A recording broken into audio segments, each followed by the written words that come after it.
هاي يا حلوين، عاملين ايه؟ قبل ما نبدأ النهاردة عايز افكركم اننا شرحنا قبل كده الاساسيات اللي هتخلي اي حد يعرف فصله اللوني بكل سهولة. وقبل ما نبدأ مهم جدا تشوفوا الفيديوهات اللي فاتت، وبالاخص الفيديو الاخير اللي شرحنا فيه الست صفات اللونية والاندرتون وطبقوا اللي اتعلمتوه، لان الفيديو ده والفيديوهات الجاية هيكونوا مكملين للفيديو اللي قبله، ومش هنكرر نفس الاساسيات تاني، وكمان عشان لما نوصل للتطبيق العملي ما يبقاش فيه اي مشكلة. ولو في اي حاجة مش مفهومة او حد محتاج توضيح اكتر انا موجودة وهتابع معاكم خطوة بخطوة. والنهاردة زي ما قلت لكم المرة اللي فاتت هنتكلم عن 3 فصول الربيع، هما الكير سبرينج واللايت سبرينج والورم سبرينج، وهنشوف كل فصل بالظبط الوانه وازاي نختار لبسنا ومكياجنا وايه الاخطاء اللي لازم نتجنبها.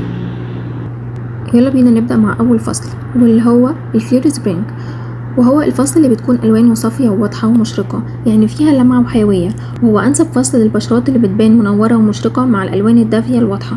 ولو جينا نبص على الصفات بتاعته هنلاقي ان الصفه الاساسيه فيه هي الورم، والصفه التانية اللي هي الكلير.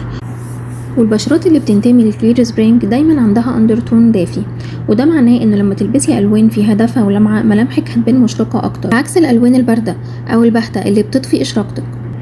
ودلوقتي هنشوف مع بعض باليت الالوان الكامل للكلير سبرينج، وهتلاقوا فيها كل مجموعة ألوان بدرجاتها الفاتحة والمتوسطة والغامقة بالدرجات المناسبة مع الكلير سبرينج.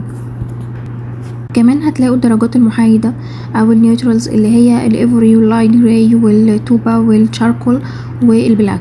الميزة هنا إن حتى الأسود والرمادي بيبقوا أنسب لما يكونوا لامعين وصافيين مش مطفيين، لأن الألوان الصافية والدافية في الكلير سبرينج محتاجة لون محايد يكون منعش ويبرز إشراقة الألوان الزاهية بدل ما يطغي عليها أو يخففها.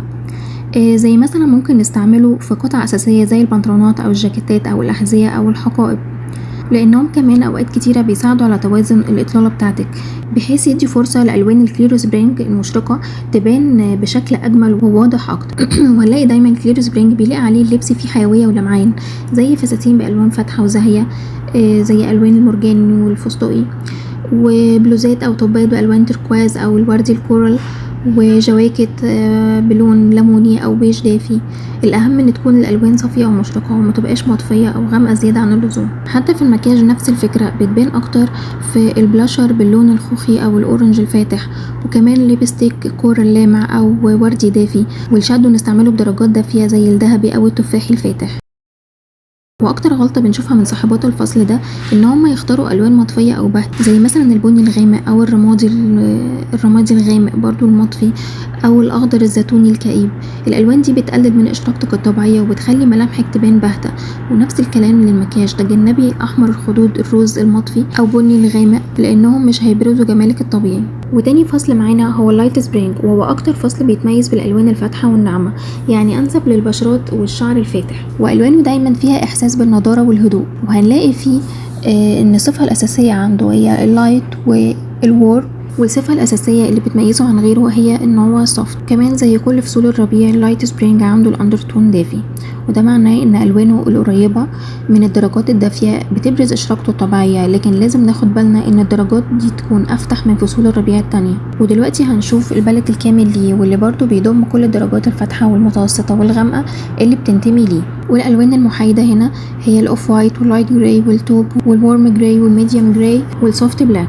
والاسود هنا بيكون انسب لو كان ناعم مش غامق قوي، لان الوان اللايت سبرينج هاديه وفاتحه، والاسود الغامق او الرمادي البارد جدا ممكن يضغط على نعومه الاطلاله ويقلل اشراقه البشره.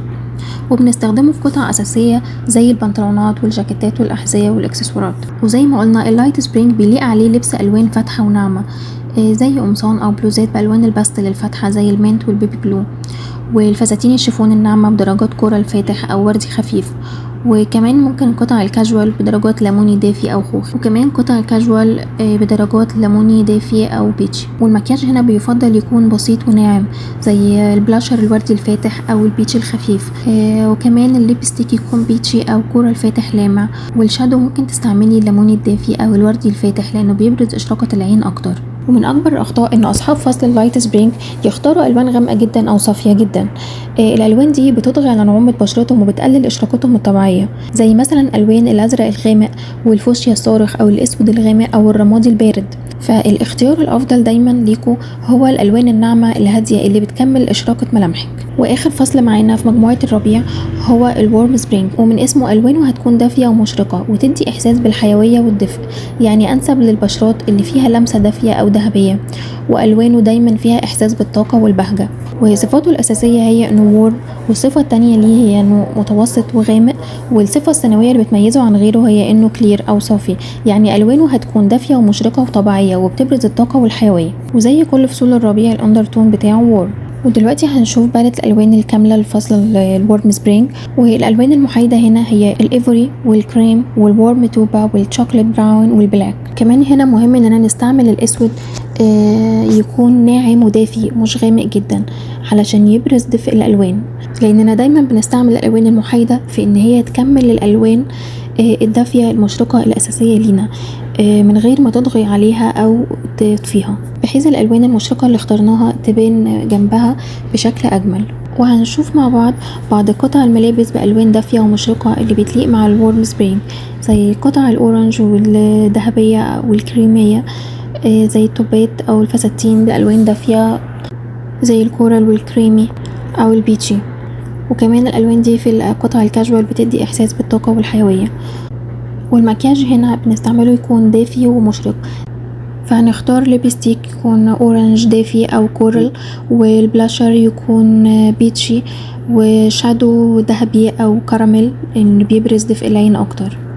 ومن اكبر الاخطاء هنا انه اصحاب فصل الورم سبرينج ممكن يختاروا الوان مطفيه جدا او غامقه جدا، زي الوان البني الغامق المطفي او الرمادي الغامق جدا او الازرق الغامق او الاسود الغامق. فالافضل نختار الالوان المشرقه والدافيه اللي بتبين الدفء الطبيعي لملامحك. وبكده نكون وضحنا ان كل فصل من ال3 فصول الفرعيه للربيع هو نتيجه دمج بين صفه اساسيه وثانويه فوق الاساس اللي هو الاندرتون. التحليل ده بيخلي اي حد يقدر يحدد الباليت المناسب ليه فعلا، مش لاي حد تاني. وتابعوا عشان في الفيديوهات الجاية هناخد كل مجموعة فصول لوحدها. وقولولي في الكومنتات اذا الفيديو عجبكم او اذا عندكم اي سؤال، وما تنسوش تعملوا لايك وسبسكرايب وشير علشان بنات اكتر تستفيد. وباي باي مبدعين، واشوفكم على خير ان شاء الله، ونكمل حكايتنا في الفيديو الجاي.